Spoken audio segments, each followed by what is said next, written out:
Knowledge cup में आपका स्वागत है। हम आपको प्रगति मैदान से रिपोर्ट कर रहे हैं। यहाँ पे 6 अगस्त, 7 अगस्त और 8 अगस्त 2021 को 11th ईवी एक्सपो लगा है। इस ईवी एक्सपो के अंदर बहुत सारी कंपनियों ने पार्टिसिपेट किया।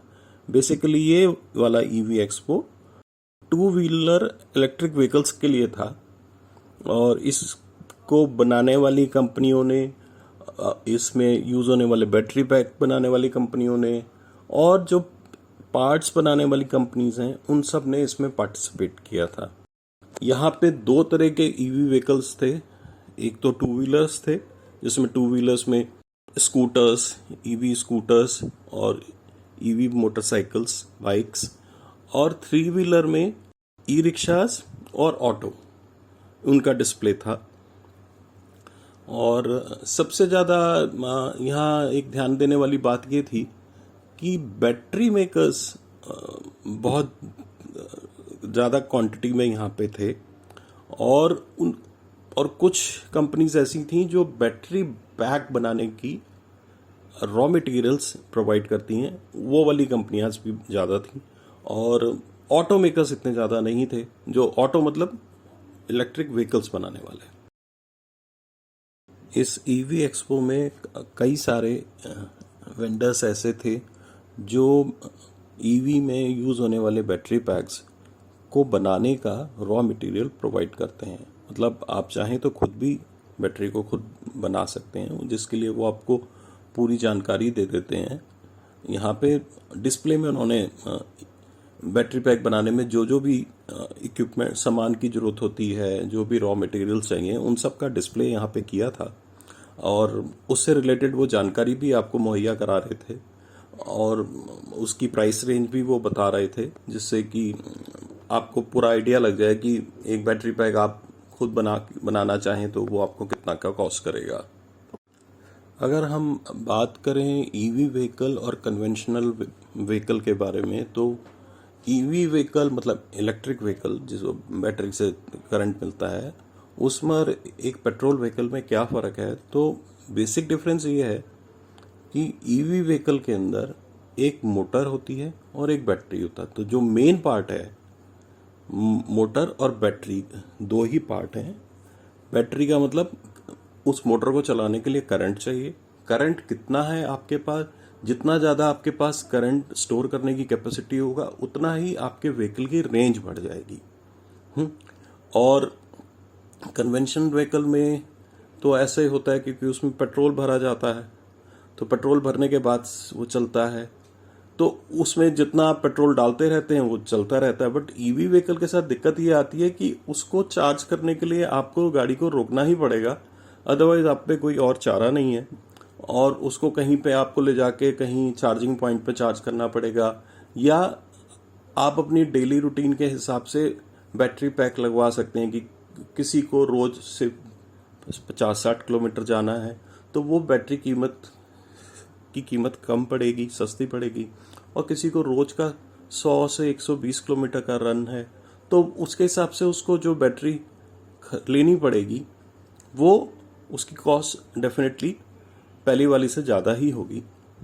कहने का मतलब ये है कि जिस तरह से हमारे अभी के जो व्हीकल्स चल रहे हैं, जो पेट्रोल के व्हीकल्स हैं, बाइक है, उसमें फ्यूल टैंक्स होते हैं, तो उन टैंक में हम अपने हिसाब से फ्यूल डलवाते हैं।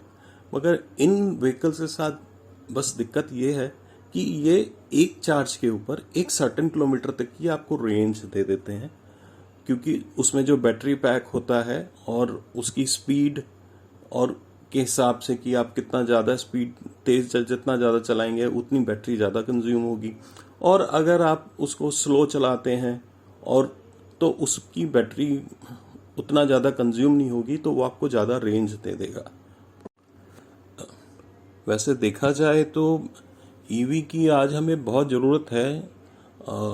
वो इस तरह से कि हम कोई भी व्हीकल खरीदते हैं, नॉर्मली जो कन्वेंशनल व्हीकल्स हैं फ्यूल वाले, उसके बाद उनके अंदर आपको जितना चलना होता है उतने फ्यूल उसमें आपको डलवाना होता है। बट ईवी के साथ ये फ़ायदा ये है कि आपको पेट्रोल पंप पे जाने की ज़रूरत नहीं पड़ेगी। तो जो रोज का आपका जो खर्चा है वो पेट्रोल उसमें डलवाने की ज़रूरत नहीं है, तो उससे हम बच सकते हैं। आप उसको घर से चार्ज कर सकते हैं, जो चार्जिंग में इतना ज़्यादा खर्चा नहीं आता है जितना कि पेट्रोल के व्हीकल्स के अंदर उनको रन करने में उनकी कॉस्ट आती है। तो सबसे बड़ा, और इसमें जो बैटरीज यूज़ होती हैं, बैटरी की कॉस्ट कुछ ज़्यादा ही होती है, इसलिए ईवी के अंदर जो आजकल जिस रेंज में आप ईवी देख रहे हैं आपको भी, तो उनमें सारा का सारा दारोमदार उसकी बैटरी के पैक के ऊपर है कि कितना बड़े बैटरी का पैक है। जितना बड़ा उसमें बैटरी का पैक होगा, जो जो आपको सब उतनी ही ज़्यादा रेंज या स्पीड देगा, उसी के हिसाब से उसकी प्राइसिंग होती है। इस ईवी एक्सपो में हमें कन्वर्जन किट भी देखने को मिले, जो कि एक नॉर्मल किसी भी साइकिल को ई साइकिल में कन्वर्ट करने के लिए थे। भारत में ही बने हैं, कुछ कंपनीज थी जहाँ वो डिस्प्ले पे थे। उसी तरह होंडा एक्टिवा को अगर आपका पुराना है तो आप उसको इलेक्ट्रिक में कन्वर्ट करना चाहते हैं, तो उसका भी कन्वर्जन किट अवेलेबल था उस डिस्प्ले में। तो इस तरह की, मतलब ज़्यादा खर्चा ना करके 20-30 हज़ार रुपये में अगर आप चाहें तो आप अपने व्हीकल को, साइकिल को कन्वर्ट करके उसमें कन्वर्ट कर सकते हैं, इलेक्ट्रिक व्हीकल में कन्वर्ट कर सकते हैं, और जिससे कि आगे आपके जो डेली एक्सपेंसेस होते हैं गाड़ी को मेंटेन करने में, उन सब से बचा जाता है।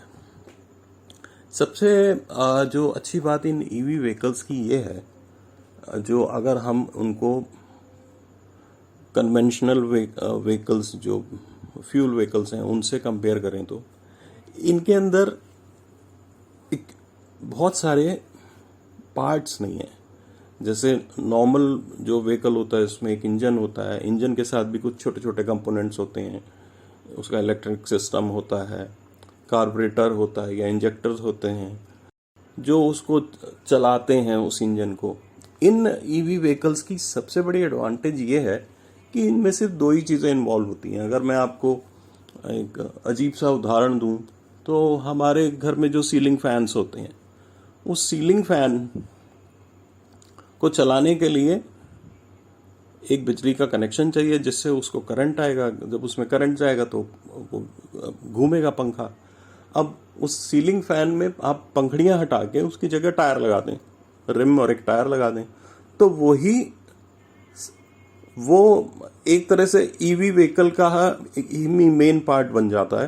कि इसी तरह का सिस्टम इन ईवीज में है कि एक मोटर है जो आपके पहिए को घुमाती है, और उस मोटर को चलाने के लिए जो करंट है वो बैटरी के थ्रू आता है, जो बैटरी पैक में होता है।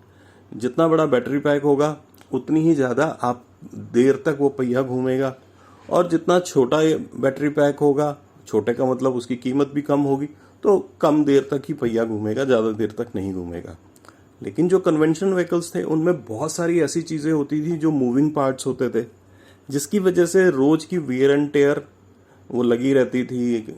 ऑयल चेंज कराना है, अब ये दिक्कत हो गई है, कहीं इंजेक्टर्स खराब में दिक्कत आ गई है, इलेक्ट्रिकल फॉल्ट हो गया है। ये सारी चीज़ें इसमें कुछ नहीं है, बिकॉज एक मोटर है, उसको घूमना है, और उसको एक बैटरी पैक चाहिए, करंट चाहिए जो उसको चलाने में मदद कर सके, और साथ में एक्सीलेटर वगैरह, थ्रॉटल और बीच के जो इक्विपमेंट्स हैं, इन सब फंक्शन को ठीक से चलाने के लिए वो सारी चीज़ें होती हैं।